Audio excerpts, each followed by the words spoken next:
Unitarian Universalism is faith in people, hope for tomorrow's child, confidence in a continuity that spans all times. It looks not to a perfect heaven, but toward a good earth. It is respectful of the past, but not limited to it.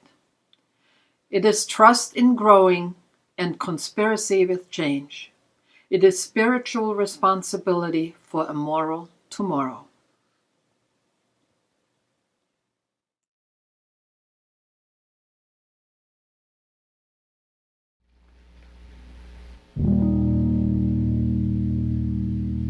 The long and winding road that leads to your door will never disappear. I've seen that road before. It always leads me here.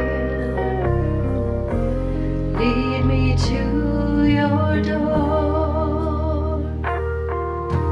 The wild and windy night that the rain washed away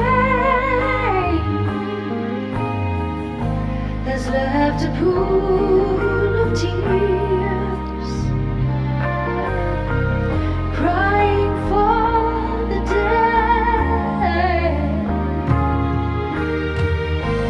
Why leave me standing here? Let me know the way. Many times I've been alone, and many times I've cried. Anyway, I'll never know the many ways I've tried, but still they lead me back to the long winding road. You left me standing here.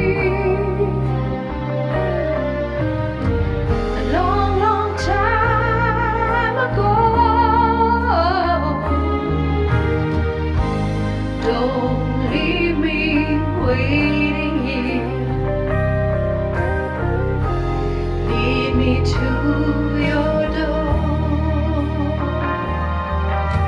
Many times I've been alone, and many times I've cried. Anyway, I'll never know the many ways I've tried, but still they lead me back to the long winding road. You left me standing here. Long, long time ago. Don't leave me waiting here. Lead me to your door.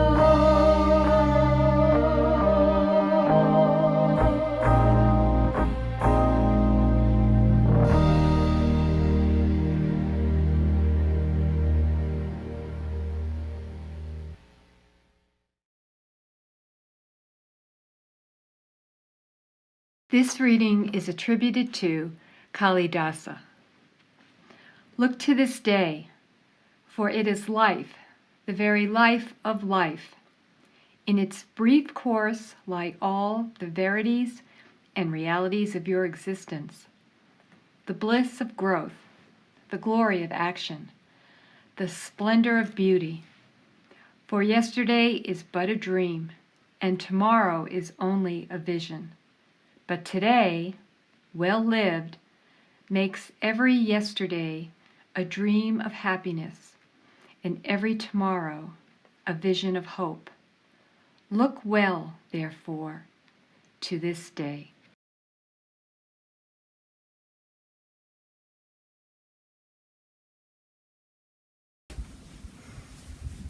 Please recite with me our shared affirmation of mission. This fellowship is a welcoming, diverse, and nurturing beloved community that promotes progressive religious thought and practice to create a more loving, just, and sustainable world.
We call this light before us in hope that we may always remain a strong community. Throughout the year to come, and always in our lives, may we know we are loved. May we share the love we have, and may we be the love we wish to see.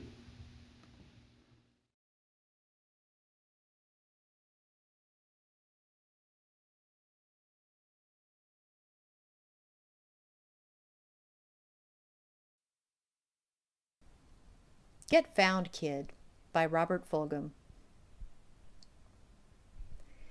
In the early dry dark of an October Saturday evening, the neighborhood children are playing hide and seek. How long since I played hide and seek? 30 years? Maybe more. I remember how. I could become part of the game in a moment if invited. Adults don't play hide and seek. Not for fun, anyway. Too bad. Did you have a kid in your neighborhood who always hid so good nobody could find him? We did. After a while, we would give up on him and go off, leaving him to rot wherever he was. Sooner or later, he would show up all mad because we didn't keep looking for him. And we would get mad back because he wasn't playing the game the way it was supposed to be played. There's hiding, and there's finding, we'd say. And he'd say it was hide and seek, not hide and give up. And we'd all yell about who made the rules and who cared about who anyway, and how we wouldn't play with him anymore if he didn't get it straight, and who needed him anyhow, and things like that. Hide and seek and yell. No matter what, though, the next time, he would hide too good again. He's probably still hidden somewhere for all I know. As I write this, the neighborhood game goes on, and there is a kid under a pile of leaves in the yard just under my window. He's been there a long time now, and everybody else is found, and they are about to give up on him over at the base. I considered going out to the base and telling them where he's hiding. And I thought about setting the leaves on fire to drive him out. Finally, I just yelled, "Get found, kid!" out the window, and scared him so bad he probably wet his pants and started crying and ran home to tell his mother. It's really hard to know how to be helpful sometimes. A man I know found out last year he had terminal cancer. He was a doctor and knew about dying, and he didn't want to make his family and friends suffer through that with him. So he kept his secret and died. Everybody said how brave he was to bear his suffering in silence and not tell everybody, and so on and so forth. But privately, his family and friends said how angry they were that he didn't need them, didn't trust their strength, and it hurt that he didn't say goodbye. He hid too well. Getting found would have kept him in the game. Hide and seek grown-up style. Wanting to hide, needing to be sought, confused about being found. I don't want anyone to know. What will people think? I don't want to bother anyone. Better than hide and seek, I like the game called Sardines. In Sardines, the person who is it goes and hides, and everybody goes looking for him. When you find him, you get in with him and hide there with him. Pretty soon everybody is hiding together, all stacked in a small space like puppies in a pile. And pretty soon somebody giggles and somebody laughs and everybody gets found. Medieval theologians even described God in hide-and-seek terms, calling him Deus absconditus. But to me, I think old God is a sardine player, and will be found the same way everybody gets found in sardines, by the sound of laughter of those heaped together at the end. Ollie, ollie, oxen free! The kids out in the street are hollering the cry that says, "Come on in, wherever you are, it's a new game." And so say I, to all those who have hid too good, get found, kid! Ollie, ollie, oxen free!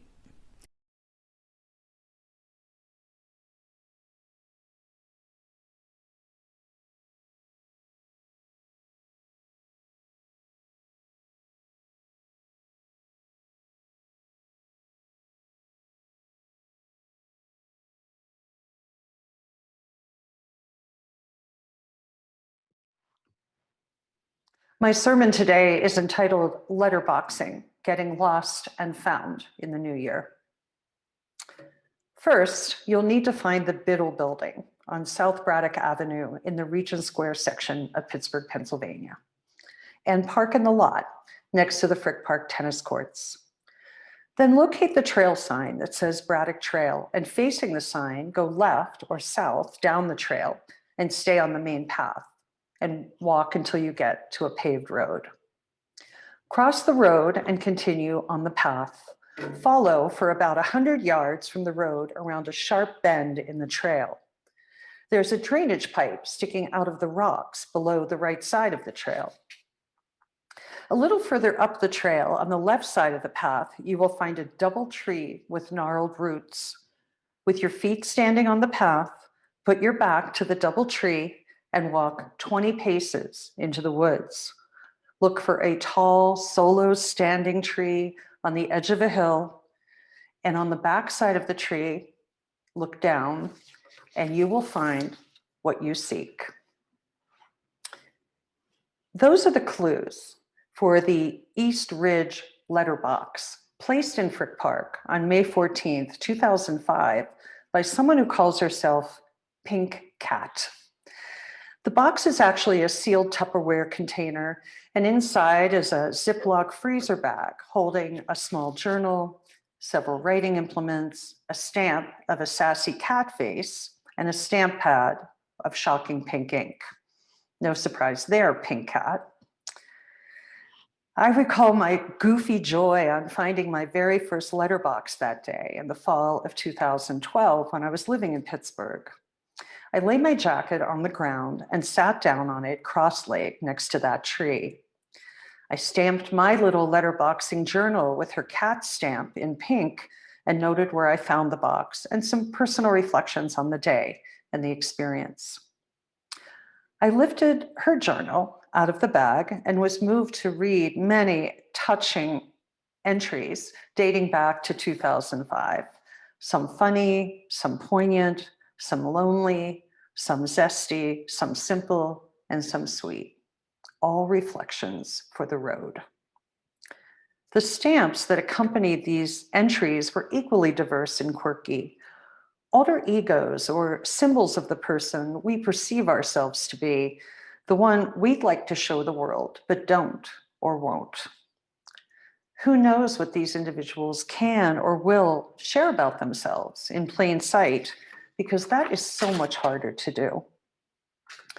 I wrote my own entry in her book, stamped it with my stamp of a bird covered with poetry text, no surprise there either, and I placed it back in its hiding place. The East Ridge box is one of more than 100 boxes in southwestern Pennsylvania alone. According to the website letterboxing.org, there are 197 of them in Arizona, and it appears that nearly half of them are here where I live in Coconino County, and there are a whole bunch in Yavapai County too. One of these boxes is called Aspen Grove, and it was hidden off Forest Road 151. Another is dubbed Soar into Spring, and it's nestled under pine needles in Fox Glen Park. Maybe we'll get a gang together and go searching for letterboxes when the weather warms up and the snow clears here in Flagstaff or any old time down in Sedona. Throughout the world, especially in Dartmoor, England, there are virtually thousands of letterboxes. Letterboxers like me are heading into the woods or onto the moors or into the Red Rock or the desert and up mountainsides with these clues in hand journals and stamps and pens in tow, orienteering our way to hidden treasures. One thing I like about this hobby, really love about this hobby, which dates back to the 1850s, is that these boxes are hidden or planted in letterboxing jargon. They are not buried. It's an important distinction. You have to work to find them, but the process doesn't exhaust you. The pursuit is not meant to make you feel small or stupid or frustrate you. It's meant to be fun, but engaging and challenging. No wonder I saw a sermon in this topic years ago.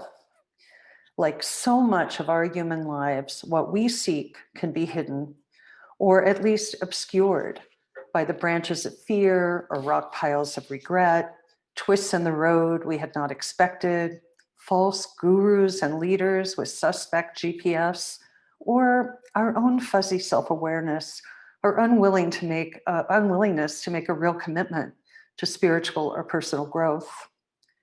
And especially in early January, this is January 10th, 2021, during the annual Resolution Palooza, let's add, we have too many unrealistic expectations, even perhaps in these unusual circumstances of January 2021.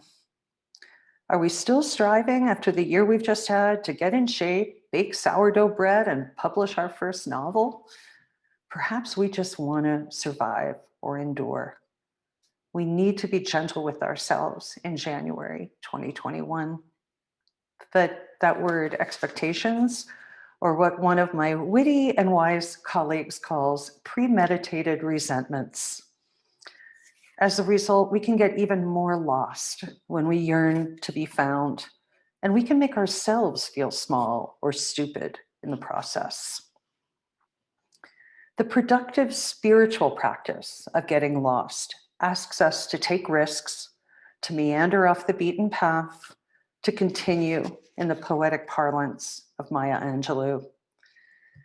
Getting lost with intention requires that we order our steps with what we consider moral or just, and pay close attention to the clues that lead us into the woods, sometimes dark or shadowy, onto places of discovery and truth, and ultimately into a dappled clearing. Another aspect of letterboxing that especially appeals to me is that it takes place in the woods, my favorite environment. The woods are a natural place of beauty and serenity, and landscapes that often harmonize with one another gracefully, drumlins and ponds and stands of hardwood trees or vast forests of ponderosa pines, like we have here in Flagstaff, beaver dams, and high hawk nests. The forest has served in lore and legend and dream psychology and on Broadway as a metaphor for the unknown and the subconscious. I read that if you dream about heading into the woods, this may suggest that you need to open yourself up to discovering your deepest potential and your instinctual nature. To dream that you're walking through the woods may signify a return to an aspect of yourself that is innocent and spiritual and in harmony. If you're walking out of the woods, then the dream may be a literal depiction of you leaving something behind or becoming clearer about a situation. But to dream that you are lost in the woods, that may indicate that you are starting or are willing to start a new phase of your life. And you may be expressing some anxiety about leaving behind what is familiar to you, even if you want to let it go. This final interpretation, the one of being lost in the woods, is the most hopeful, I think. The notion that you are embarking on a new phase, even with some inherent anxiety. Yet heading into the unknown, trusting our instincts, and drawing on our inner resources to find our way through takes sustained effort beyond the enthusiastic, well-meaning January resolution adrenaline rush. This becomes all too apparent when we find ourselves not slightly off trail, but painfully lost in the glades by March. The Hindu poet Srimad Bhagavatam alludes to this in his poem called Lost in the Forest of the World. We go round and round in the forest, he muses, unable to find our way out until some kind traveler, some Mahatma, reveals it to us. As I've often preached over my 2-decade ministry, I'm here mostly as a fellow traveler, not as a Mahatma, but as a minister, to shine a flashlight on that path in the woods so that my companions don't trip quite so much. We may get a little lost despite the clues, but not beyond rescue. And eventually, I believe we will be found individually and collectively. As the poet reminds us, may we each carry a lamp into dark places, for we too have been lonely and without a light. I bring this sermon to you on January 10th after a very difficult week in America. These are difficult and demoralizing times in our country and our world. I'm recording this on Thursday, January 7th, one day after the mob violence at the Capitol incited by our president. We are stunned, if not totally surprised, after 4 years of incitement and falsehoods. Many in America feel lost after the brutal realities of 2020 and ache to be found. Perhaps you are one of them. We may feel lost in isolation and loneliness, lost in a justified fear of contracting the coronavirus, lost in financial worries or relationship difficulties, lost in pain and the false rescue of addictive behaviors and substances, lost in a society that does not value or recognize us, and this cuts both ways. And then as a result, lost in the thrall of cults, hate groups, and false prophets like Donald Trump and their morally corrupt rhetoric. Sometimes it can be better, healthier, to stay a little lost in the quest for self-understanding, stability, and belonging than to believe ourselves to be found, not in a clearing in the forest of the world, but in a mesmerizing maze of dead ends. I suspect many of us have experienced times in 2020 or before when we literally could not see the forest for the trees. We've gotten lost in addictions or distractions or our own narcissistic bubbles. Perhaps we've lost our way in longstanding embedded beliefs about who we're supposed to be or how life is supposed to go. That certainly has gotten blown up. We find ourselves deeper into the woods, so far off the trail that it's hard to find a blaze or a clue that could get us oriented again back towards a true north. Addictions, self-absorption, meanness, emotional disconnection, those are clues that we have in fact gone off course and need to pay attention. Too often, the way we deal with the recognition that we're lost and attention must be paid is by making those well-intentioned New Year's resolutions. Every January when I write a sermon like this, I always consider not talking about resolutions, or at least calling it something like deeper, not different. Because it's nearly impossible to become a completely different person, no matter what we resolve.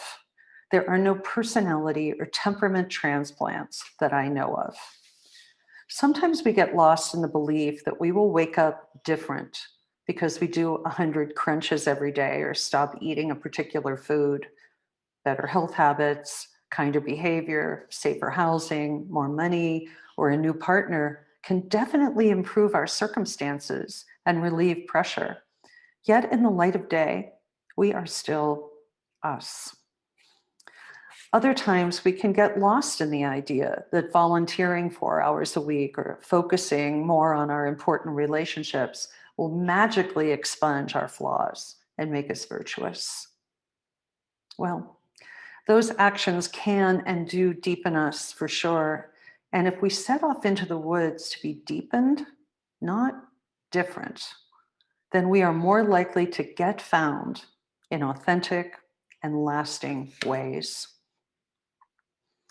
To be clear, I am all for resolving to go deeper in the manner I just described. However, I'd recommend that we reframe that list of ways in which we feel lost now and where we'd like to be found in 2021, not just geographically, but in mind, body, spirit, and heart. The famed folk singer and activist Woody Guthrie scrawled 33 resolutions by hand in January of 1943. And the fact that his name is Woody is only a happy, wondrous coincidence here. He calls them rulins, R-U-L-I-N-S, and they cover the gamut from the reasonably doable to the exceedingly ambitious. Our own list may even include some of Guthrie's intentions or rulings. It starts with practical items and then it morphs into the more personal. 1, work more and better. 8, write a song a day. 9, shave and wear clean clothes, look good. Later on, we have companion items to this: wear clean socks and take bath. 14, listen to the radio a lot. 15, learn people better. 17, don't get lonesome. That's been a tough one this past year. 19, keep hope machine running. Oh yes, most definitely. 27, help win war, beat fascism. 31, love everyone. That's hard to do. 32, make up your mind. That takes time. I wonder what 1944 was like for Woody Guthrie and how many of these rulings he was able to manifest in his own journey into the woods and out again. 1944 was the year he recorded This Land Is Your Land. So number 25, play and sing good, along with the intention to write a song every day, seems to have worked out pretty well, don't you think? But I really love number 15, learn people better. I think Guthrie would resonate with one of my favorite personal mantras from the Dr. John Gottman. He says, small things often. Did you notice that those letterboxing clues I referenced at the beginning of this sermon, they were doled out in these small little portions? Pink Cat instructs us, facing the Braddock Trail sign, go left down the hill, and then look for a solo standing tree, walk 20 paces, and so on. Getting found in the forests of the world requires small things often, rather than big, sweeping, dramatic attempts at change. What might your intentional small things often be, even within the limitation of our lives right now, as we still cope with the coronavirus? My colleague, the Reverend Victoria Safford, navigates her own ongoing journey by paying attention to those small moments when she had become lost and those where she had been found, primarily by allowing herself to be vulnerable, awake to life and to her location in the forests of the world. Here's where I found my voice and chose to be brave, she confesses. Here's where I was once forgiven, was ready for once in my life to receive forgiveness and to be transformed. Here's a time and here's another where I laid down my fear and walked right into it. Here's where cruelty taught me something. Here's where I told myself something was wrong with my eyes, but then thought, well, no, I'm fine. I walk in beauty. And here, and here, and here, she writes, these are the landmarks of conversion. Safford models for us a willingness to be vulnerable. Getting found asks us to be vulnerable in allowing others to know us, vulnerable in becoming visible and known to ourselves and to them, like a letterbox, lifted from behind a tree stump and brought out into a dappled clearing. The spiritual journey isn't always one of seeing in real time, but paying attention in the present and the eventual arrival. Remembering this helps me when the path is obscured and the way forward is murky, like right now. How do you want to get found this year? How might you resolve or make the intention to become deeper, not different? As you move along the trail, you'll need to pay attention and you'll need to leave clues for yourself and for others, doled out in small portions, just behind a fallen log or beyond a stone bridge. There you will find what you seek. This weary, wonderful world needs your stamp. What impression would you like to leave, hidden in plain sight, for others to find, here and here and here and here in this forest of the world? Stay well and safe. Blessed be, blessed we, and amen.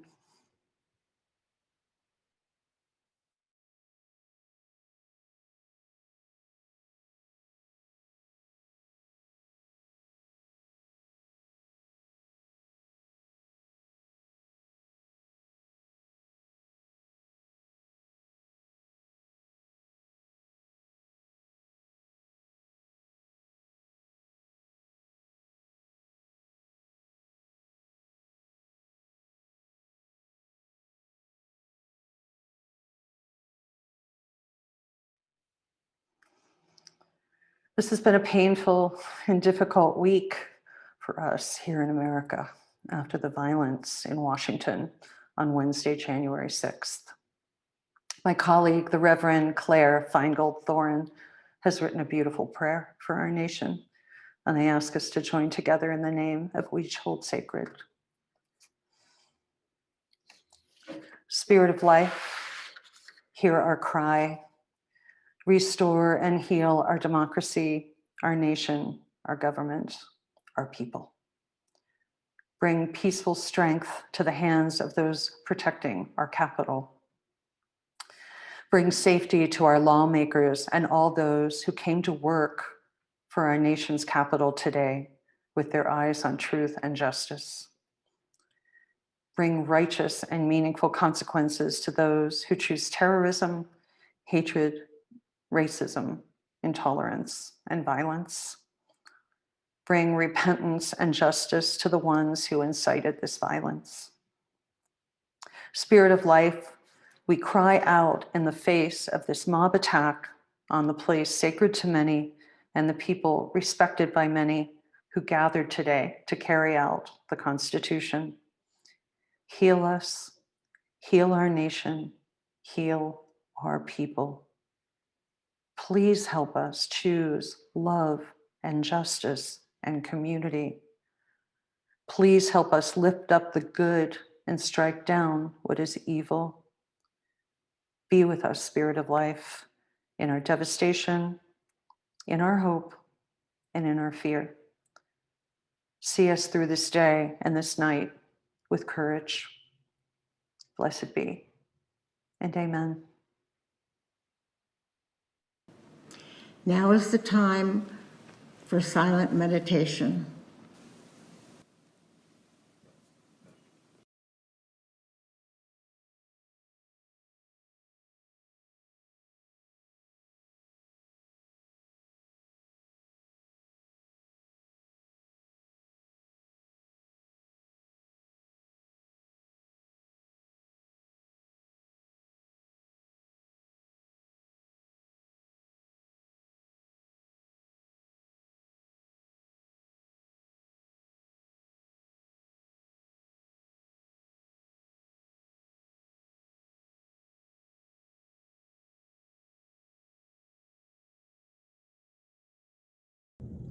We have been warmed by fires we did not build.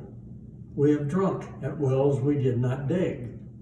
In gratitude of our many blessings and many needs, this morning's offering for this community will now be received.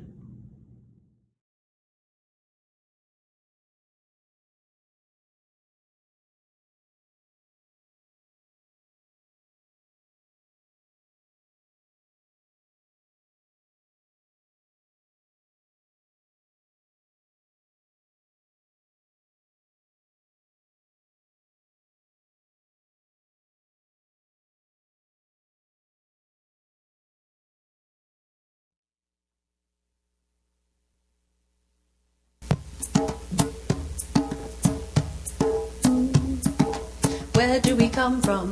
What are we? Where are we going? Where do we come from? What are we? Where are we going? Where do we come from? What are we? Where are we going? Where do we come from? What are we? Where are we going? Mystery, mystery.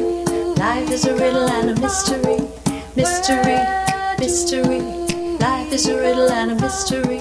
Where do we come from? Mystery. What are we? Life is a riddle and a mystery. Where do we come from? Mystery. What are we? Life is a riddle and a mystery. Where do we come from? Mystery. What are we? Life is a riddle and a mystery. Where do we come from? Mystery. What are we? Life is a riddle and a mystery. Where do we come from? Mystery. What are we? Life is a riddle and a mystery. Where do we come from? Mystery. What are we? Life is a riddle and a mystery. Mystery, mystery. Life is a riddle and a mystery. Mystery, mystery. Life is a riddle and a mystery. Where do we come from? Mystery. What are we? Where are we going? Where do we come from? Mystery. What are we? Where are we going? Where do we come from? Mystery. What are we? Where are we going? Where do we come from? Mystery. What are we? Where are we going? Where do we come from? What are we? Where are we going? Where do we come from? What are we? Where are we going? Where do we come from? What are we? Where are we going? Where do we come from? What are we? Where are we going? Where do we come from? What are we? Where are we going? Where do we come from? What are we? Where are we going? Where do we come from? What are we? Where are we going? Where do we come from? Mystery, mystery. Life is a riddle and a mystery. Mystery, mystery. Life is a riddle and a mystery. Mystery, mystery. Life is a riddle and a mystery. Mystery, mystery. Life is a riddle and a mystery.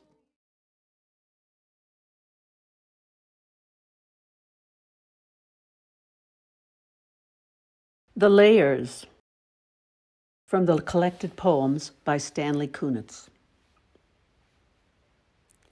I have walked through many lives, some of them my own, and I am not who I was, though some principle of being abides, from which I struggle not to stray. When I look behind, as I am compelled to look, before I can gather strength to proceed on my journey, I see the milestones dwindling toward the horizon and the slow fires trailing from the abandoned campsites, over which scavenger angels wheel on heavy wings. Oh, I have made myself a tribe out of my true affections, and my tribe is scattered. How shall the heart be reconciled to its feast of losses?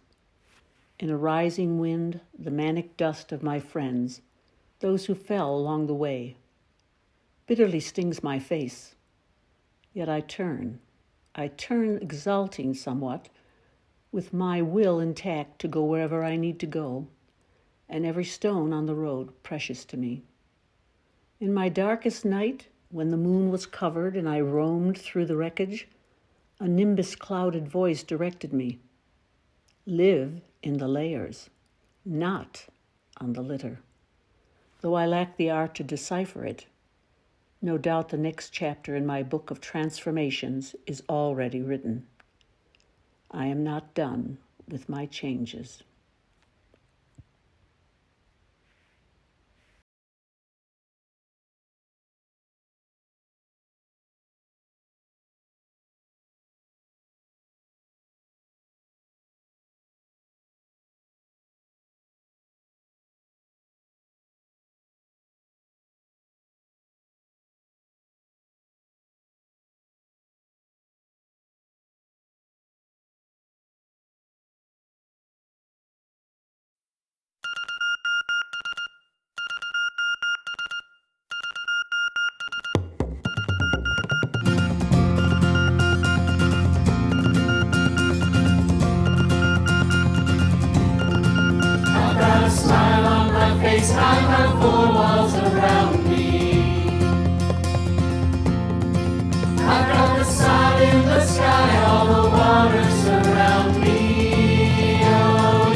say it's alright.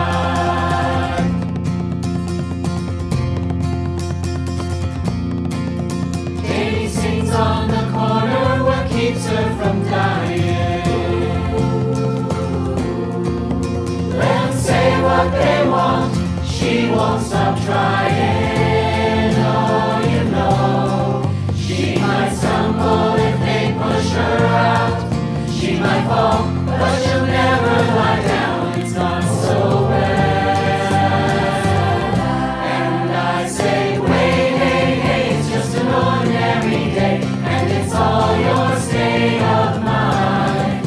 At the end of the day, you've just got to say it's alright.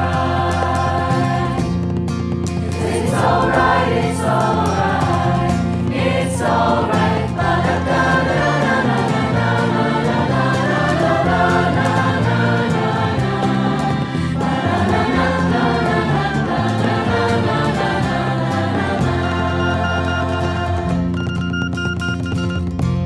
Here we go. In this beautiful life, there's always some sorrow. It's a double-edged knife, but there's always tomorrow. Oh, you know, it's up to you now if you sink or swim. You just keep the faith that your ship will come in. It's not so bad. And I say, hey, hey, hey, come on, sing it. Ordinary day, and it's all your state of mind. Fantastic. At the end of the day, You've just got to say it. I say, wait, hey, hey, it's just an ordinary day, and it's all your state of mind. At the end of the day, you've just got to say it's alright. It's alright, it's alright, it's alright. And I've got a smile on my face, and I've got 4 walls around me. You're awesome. Thanks very much.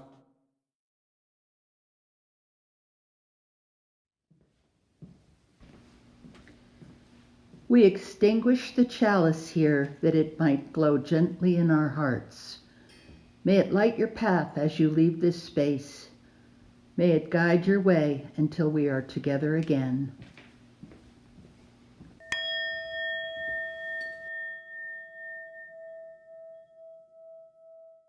Instructions for Wayfarers by Robert Fulghum. They will tell you, all the trips have been taken. You will say, I have not been to see for myself.